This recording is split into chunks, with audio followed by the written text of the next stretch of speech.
Hi all, and welcome to this week's racing-based preview of the Stradbroke Handicap at Eagle Farm. Great day of racing coming our way with 4 Group 1s, so let's kick straight into it. Rick, how are you, mate? Yeah, very good. Had a winning week, so I'm looking forward to parlaying that into the Group 1s on Saturday.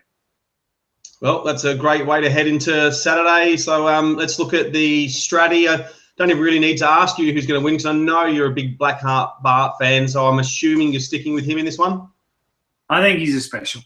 I think he gets the prize, gets the job done. The only query I have about it is how this track will play. Will it help those coming down the centre of the course, or will it be a front runners? I tend to think that they've done a good job with it and that it will play quite fairly, and that because there's so much pace in the race, the backmarkers will come flashing home, and he'll be one of them. I just think he's a couple of lengths better than them. He reminds me so much of Boban. In fact, probably he's a little bit better than Boban from a year or so ago. Okay, so the one question I have for you, Rick, is how is he going to become just the second horse in the last 40 years to win with more than 56 kilos? Because he's too classy. Those sort of, I don't put a great deal of stock in those sort of records.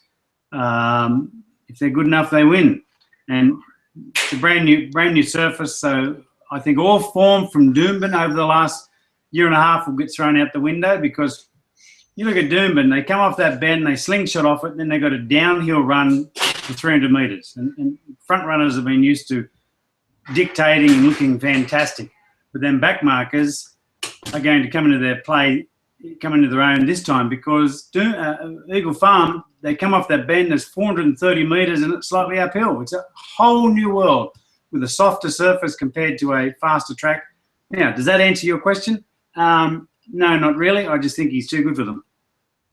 Yeah, look, he's a class act. You know, there's no doubting that, Rick. And going back watching his last win, there's no doubt that Brad Rawiller won that race. He's, Blackheart Bart, take nothing away from the horse. He's an outstanding horse, but Rawiller gave him a 10 out of 10 ride. And if you reverse that run with, say, Under the Louvre wins, he, didn't finish far off him, and he meets him better at the weights here. So at double the value, when you look, Under the Louvre ran a quicker last 200 and had to come really wide, while Blackheart Bart was, got that dream run through and hit the lead at the right time. I'd prefer Under the Louvre at the weights, but having said that, he's not my top pick either.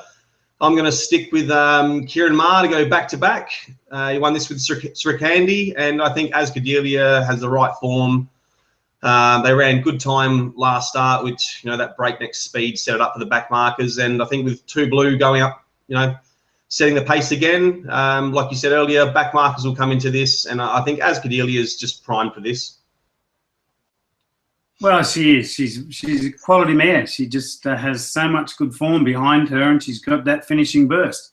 I think the real dark horse is an 80-to-1 chance called Big Money. We talk about the Goodwood, which I rate as the best lead-up race to this, and therefore Under the Louvre comes into consideration too. But Big Money had to walk home first up from a spell out very wide. And I'm on him at 80-to-1 already, just as my saver. But as I say, class. They rise to the top when they're class horses. And I think Blackheart Bart wins from Big Money. And Music Magnate, you can't knock that win. It was fantastic. Ascadelia was a great run, although he beat her comfortably. And Under the Louvre will be in there too.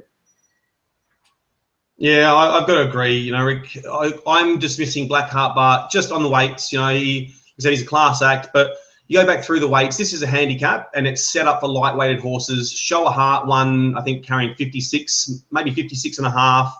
Rough Habit, who was a dual winner of this race, was the only other horse, in the last 40 years to win with 58 and a half. So it is a weights race.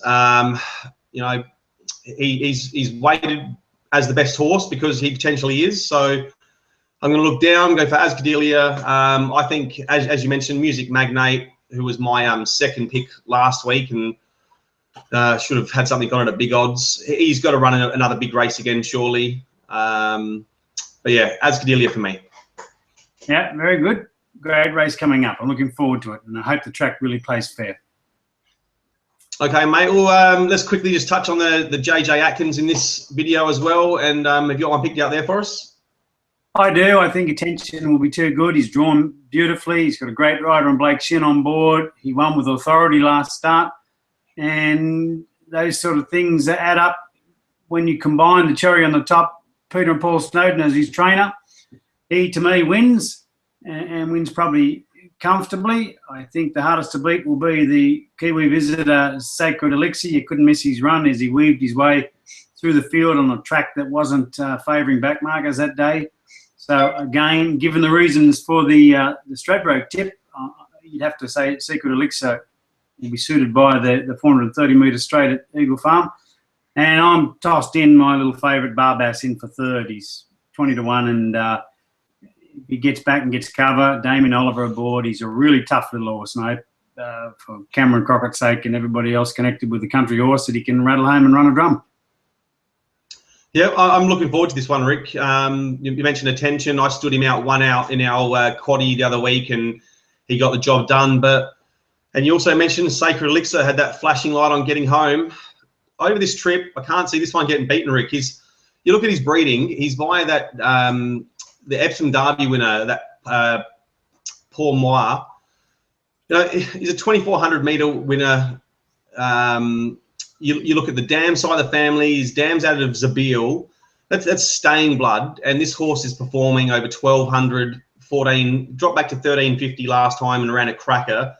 Surely the step up to 1,600 will suit him better than any run he's had to date, and we're just going to see a massive run from this horse. Yeah, Barrier worries me a little bit because he's going to get back because of the gate, and but as I say, I'll probably have a saver on him because he couldn't miss the run. It was outstanding. I love it when horses weave their way between runners, and that's what he did last start.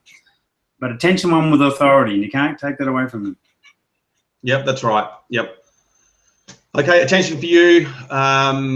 Sacred Elixir for me on that one, Rick. Okay, so there's 2 of the big ones done and dusted.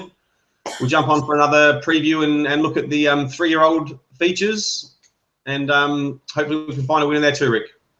Yeah, very good. Looking forward to it. Good luck, everybody. Great day of racing coming up. Okay, over now for this one. Yeah.